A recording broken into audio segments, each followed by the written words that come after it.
straight to the assign line next. Camera 2, can I have camera 2 next, please? Stand by on OS 7. Coming to assign 2. Can I have the OS for the studio, please? Okay, everything's sounding good. Mixing to camera 3.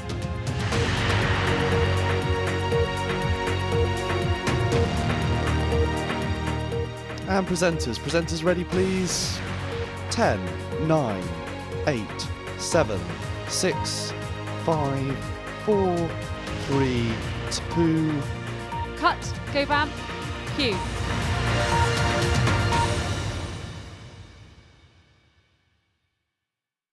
Hi, we're from Plashet School, working together to promote and celebrate achievement. And this is our BBC School Report.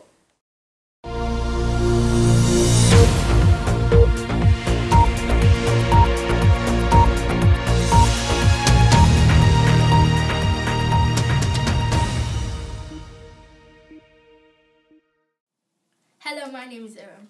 And my name is Amina. Plashet School has been a hub of activity, and this term has been no exception. This year, our news report will include 3 stories. The first story will show the journey of 10 Year 10 students as they battle to win the Famelab Academy competition. Famelab is known for the international adult competition where academics all over the world give a speech on a chosen STEM topic. However, this will be the first year that secondary school students will be able to participate in the competition. So, who better to take part than students from the Olympic boroughs? And our second story will be about the Year 7 cross-curricular project. This is a three-day event that ran for all Year 7 students. All the students were placed in different groups where they made various products from recycled materials. We will hear more about this story later. Our third story is about National Science and Engineering Week. This year, the teachers and students in the Science and Maths department have been working tediously to make sure that they provide interesting and inspiring set of activities for the National Science and Engineering Week, which will of course reflect the 2013 theme, Invention and Discovery. So we have plenty of stories to keep you informed and entertained, so stay tuned to see what exciting things are happening in our school.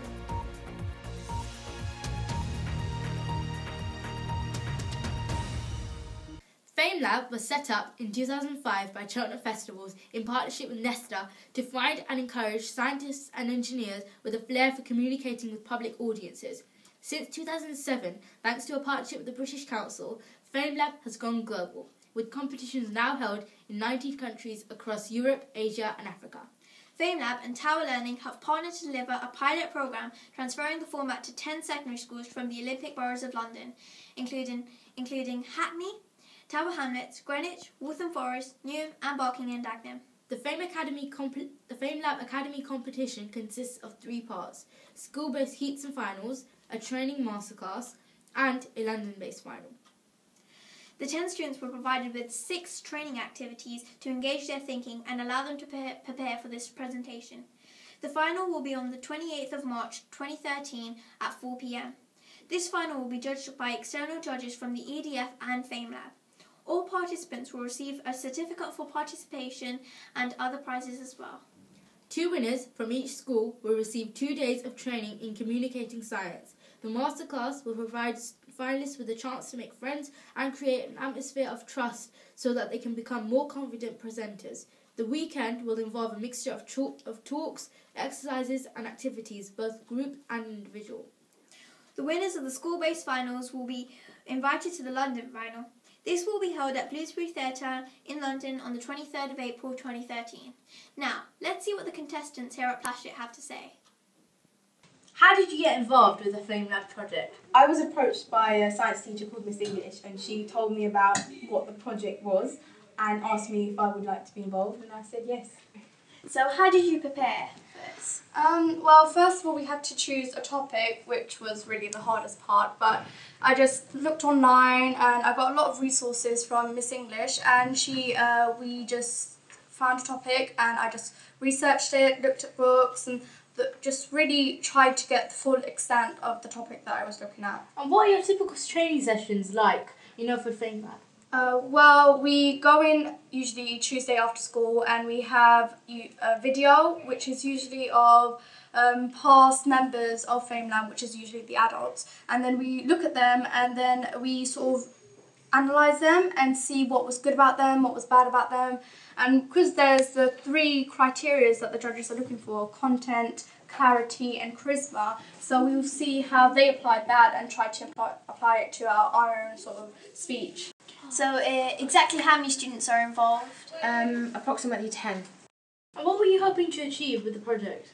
I want to win, but I think the main thing I'm trying to get out of this project is the experience. I mean, I don't think you'll ever get anything like this again. And what do you think was the most difficult part of this project? Definitely choosing a topic. I mean, you have a lot of research to do, and science is a really vast subject, and you have to make sure that the subject you're picking isn't too large and isn't too small, that you can talk about it for 3 minutes and make it sound interesting. And how do you think all of this Famelab project will link to STEM Club? Well, the main sort of link to it is the fact that you're actually talking about the science, technology, engineering and maths subjects sort of incorporated within the speech, and you're researching that, so you're learning and improving on those particular subjects. So I think that is the main link with STEM Club, but as well as the fact that we sort of we're actually going to perform in front of them, so it will be great for us and the STEM Club to see how it's going.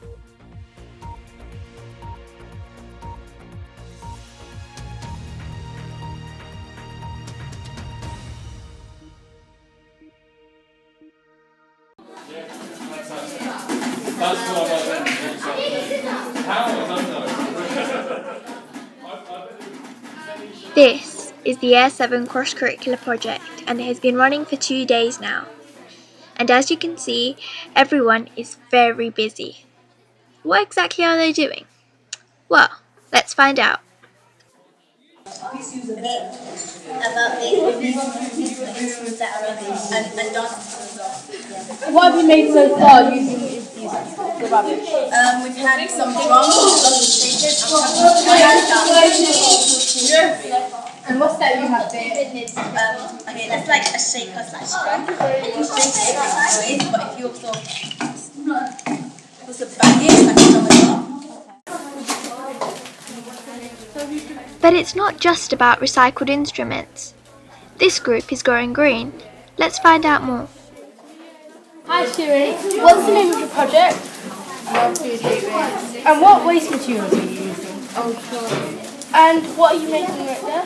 We're making a pot that we can plant in.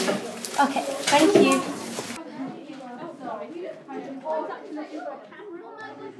All the groups are working hard to make their products good enough to present to the rest of the year group.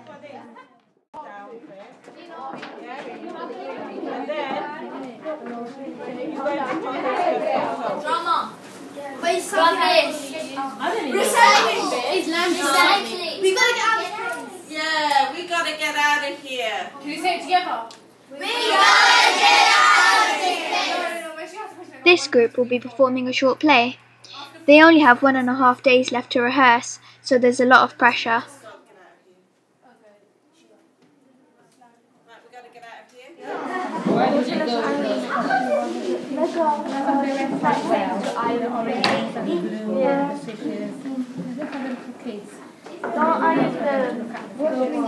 Because last year we got in as well. So this year we're making baby clothes for the charity shelter. So as soon as they're finished, we'll have them packaged and sent off to the children. Basically, we're just turning recycled clothes into the latest fashion trends. Okay. What charity? So what have you done so far? As you can see, we have made some clothes, and in G10 we have posters we are finishing off. All the groups have done a great job in preparing their products, but their presentation wouldn't be complete without the expertise from our expert storyteller. Ibo1. My name is Debbie Gunaratne, and I'm a storyteller born in Sri Lanka but living in London and lucky enough to work worldwide. Of course, I was invited to Plashet School to join the Year 7 cross-curricular team, and I've had several years of amazing times. I'm invited to do the stimulus sessions, which for me as a storyteller is a chance to use story within the theme of recycling. The stimulus sessions are based on the theme of recycling and how to use story within it. The idea is that story will add layers within the children's creativity so that they're inspired by what they hear, and when they move on to their groups they can use that inspiration within their work for the next couple of days.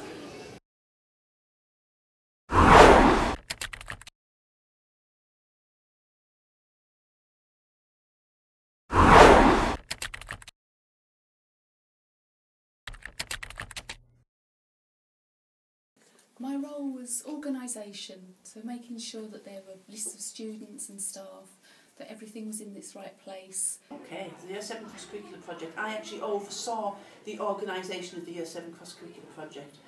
We set them up 5 years ago, so this is the 5th year that we've run the Year 7 one, and 5 years ago it was sort of under my leadership that we introduced them into the school, and I worked with a team of other senior teachers to organise it and then implement it, and then bring on board the Year 8 and then the Year 9.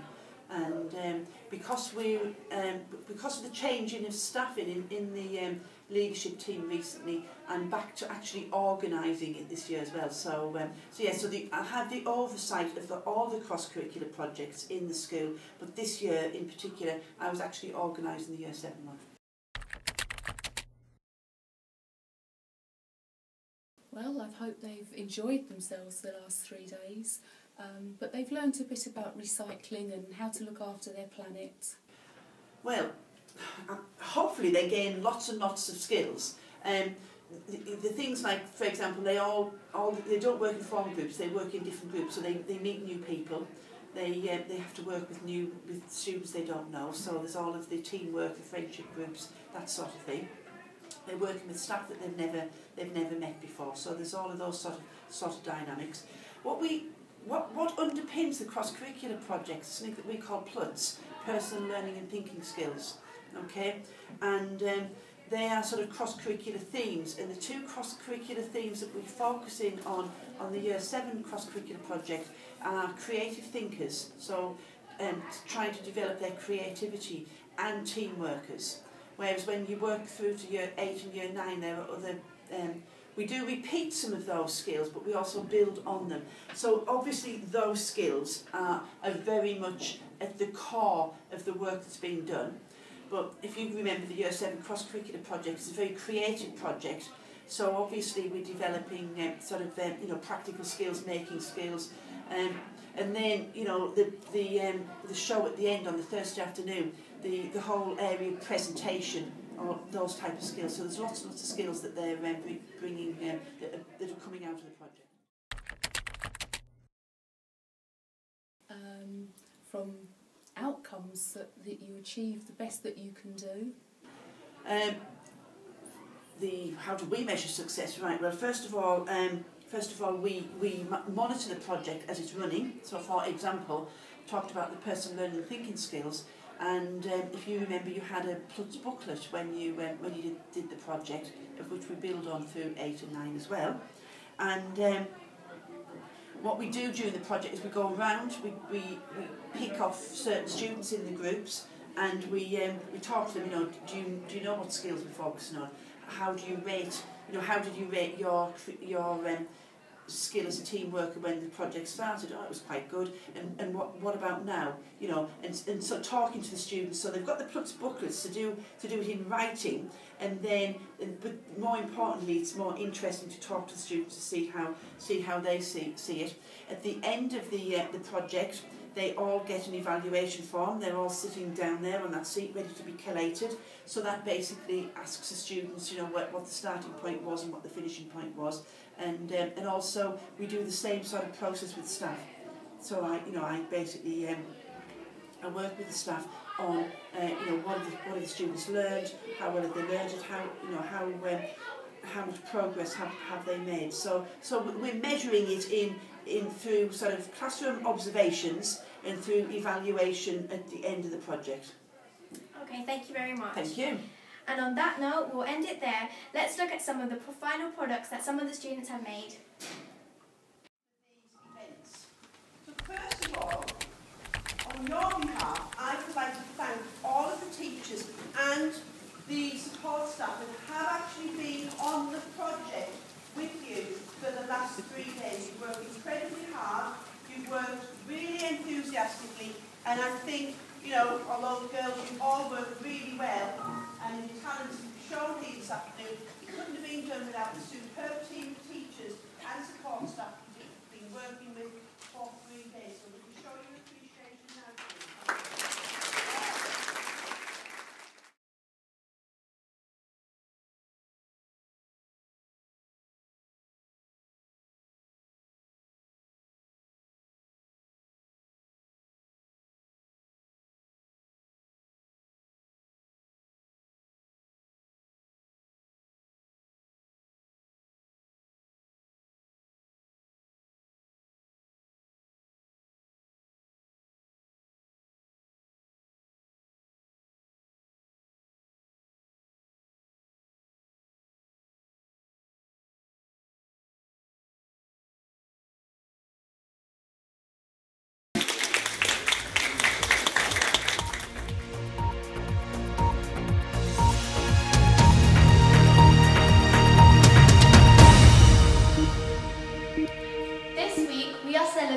National Science and Engineering Week. The theme for this year is Inventions and Discoveries. With that in mind, we'll highlight some of the motivating, challenging and exciting activities that have been taking place in our school. We have a special guest in our studios today, and I'll turn you over to Iman now. Okay, so Ms. Charity, what is your role in the Science and Maths Week, and what is so significant about it?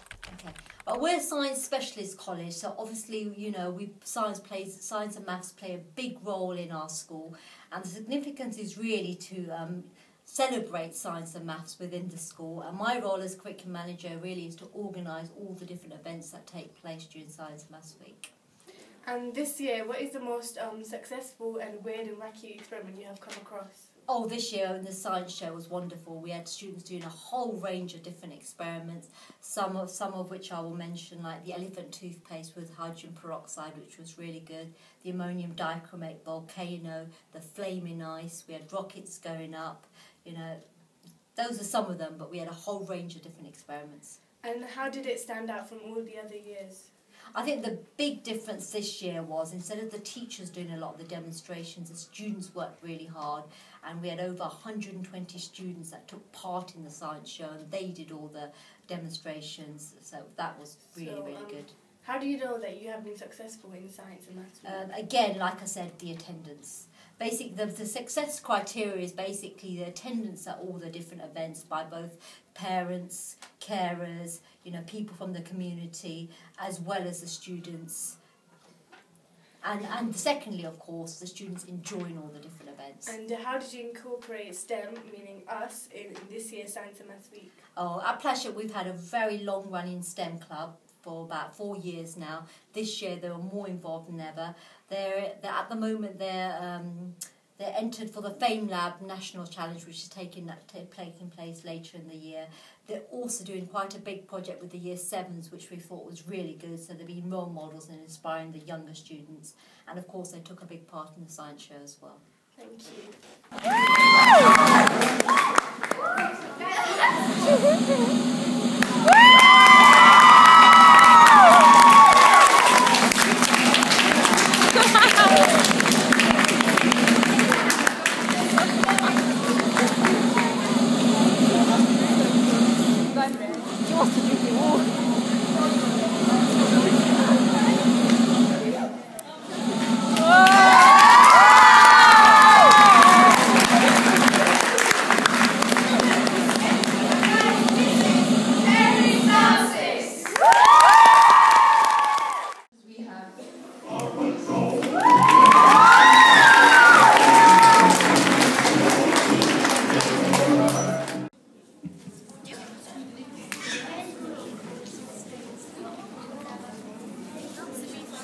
Really screw it hard.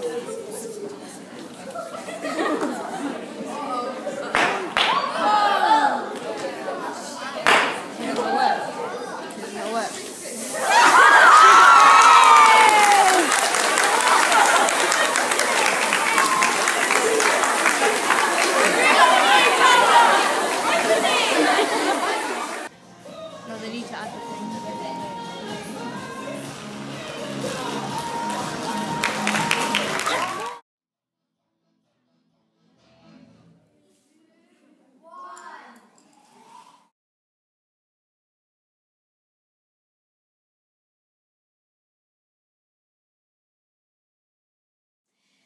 As you have seen in our report, the staff at Plashet School provide a range of activities for students to participate in, with the intention of students gaining motivation and experience in creative thinking, not only in the academic STEM subjects, but in a wide range of cross-curricular activities. This is where we have to leave it. This is Irab and Amina reporting for BBC School Report from Plashet School. See you next year.